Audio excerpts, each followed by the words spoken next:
So you want to turn your outline into a draft, do you? A noble pursuit. Alright, so in front of you guys, you should have the two-sided paper that says outline on one side and draft on the other, as an example of my exemplar.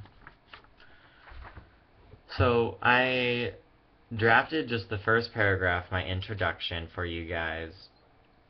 And as I was writing it, really I'm doing my best to consider the audience. I'm like, okay, so I want to tell my story. I want it to be engaging, and I also need it to show that I'm addressing all of the pieces of the prompt and leading up to, my next paragraph and, building for a transition.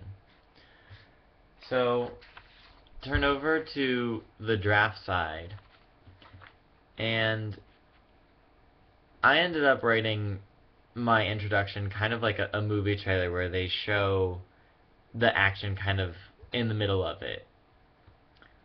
I remember when they called my name in a gymnasium of 1,200 peers and faculty.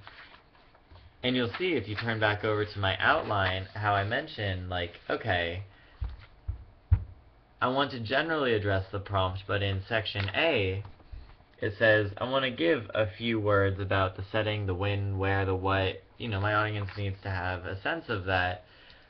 And so I want to lead them in just by establishing that place. And if you're doing one of the other prompts, that could be a technique. I've seen a lot of people start off with a quotation or a question, and you can do that. I would just caution you that sometimes if you start off with a quotation or a question, you need to make sure that you follow up with that thread, that you don't just throw it in so that you sound cool and then not talk about it at all.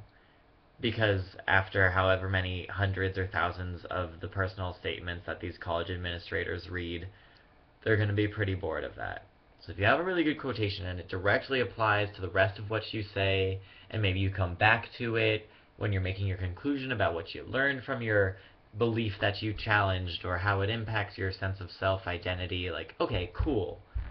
But just be cautious not to like throw it out there and then do nothing with it. So I established that, but then notice toward the end of my draft how I make sure to address the rest of the prompt. When I say that piece in the last line about it was a failure about preparation I will never forget because it has helped me prepare for today. I was looking back at the prompt to make sure that I'm hitting that piece that isn't just about, my failure and how it impacted me, but also how it's going to be fundamental for my future success. And so I'm just kind of sowing the seeds that I'll be able to pick back up on, because when I hit my conclusion in paragraph 3, I want to make sure I talk about that lesson and, how it takes me beyond.